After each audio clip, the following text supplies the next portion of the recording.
नमस्कार, मैं colonel Ajay, CEO Ajay store money group आपसे मुखातिब होता हूं आज 27 मई सन 2022। दोस्तों, आपको याद होगा लगभग 3 महीने पहले सबसे पहले हमने आपको गेहूं पर तेजी की विश्लेषण दिया था, जो कि सत्य साबित हुआ। गौरतलब है उस समय 11 करोड़ टन से अधिक का उत्पादन का अनुमान लगाया गया था। उसके बावजूद हमने आपको कहा था इस बार गेहूं के अंदर अच्छी तेजी की संभावना बन रही है, जो कि सही साबित हुई। दोस्तों, तेजी आने के बाद तेजी कहने से कोई फायदा नहीं है। मंदी आने के बाद मंदी की बात करना, उसके आंकड़े प्रस्तुत करना, विश्लेषण देना कोई मतलब नहीं है। अजय स्टोर मनी गुरु संभवतः विश्व का पहला चैनल है जो आपको मंदी या तेजी का विश्लेषण आप तक तेजी आने से पहले और मंदी आने से पहले आपको बताता है।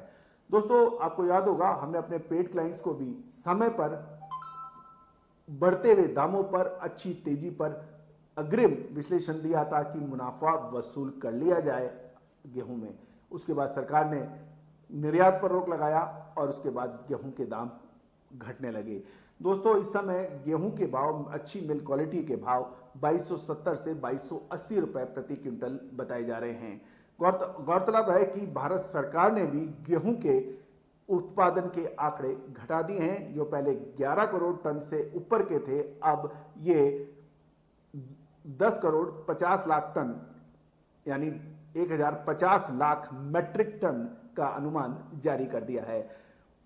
वास्तविकता भी यह है कि किसानों ने अच्छे दाम मिलने के वजह से मंडियों में गेहूं बेचा ही नहीं। डायरेक्ट व्यापारी और एक्सपोर्टर्स को माल बेचा गया और गेहूं को माल रोक लिया।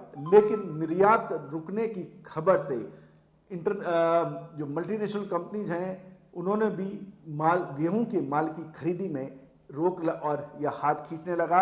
इससे व्यापारी और मल्टीनेशनल कंपनीज के बीच में भी कंट्रोवर्सी या विवाद भी होने लगे।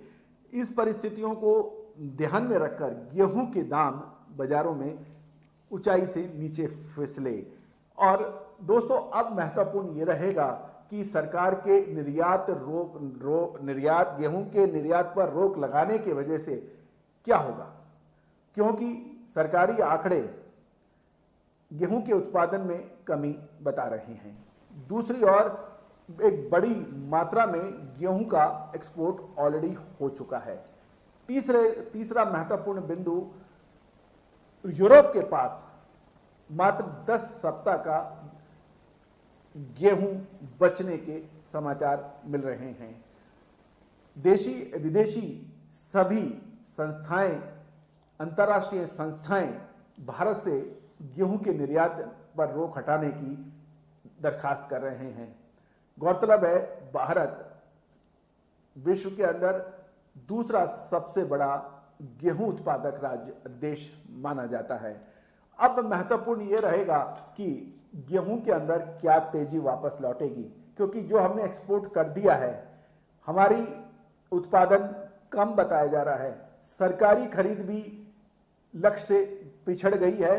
सरकारी लक्ष्य गेहूं की खरीद का 444 लाख टन बताया जा रहा था, जो कि घटकर मात्र 180 लाख टन के आसपास रह गया है। सरकारी गोदामों के अंदर भी गेहूं पर्याप्त मात्रा में नहीं है। लेकिन जब एक्सपोर्ट नहीं होगा, निर्यात पे लगेगी रोक, या फिर यदि गेहूं पर भी यदि स्टॉक लिमिट लग जाए तो क्या स्थिति बनेगी, ये एक विचारणीय प्रश्न है। दोस्तों, इन सभी प्रश्नों का सीधा एक उत्तर है, क्या तेजी जून के महीने में होगी या मंदी होगी। आंकड़े, विश्लेषण, राय, इन सबका सिर्फ और सीधा जवाब है कि क्या गेहूं के अंदर जून के महीने में तेजी है या फिर मंदी है। इसका सटीक जवाब हाँ या ना, सीधे शब्दों में, सरल शब्दों में, बगैर इफ एंड बट, अगर मगर तो के हमने अपने क्लाइंट्स को अपडेट कर दिया है। आप भी जानना चाहते हैं तो नंबर स्क्रीन पे दिए गए हैं, आप सीधा संपर्क कर सकते हैं।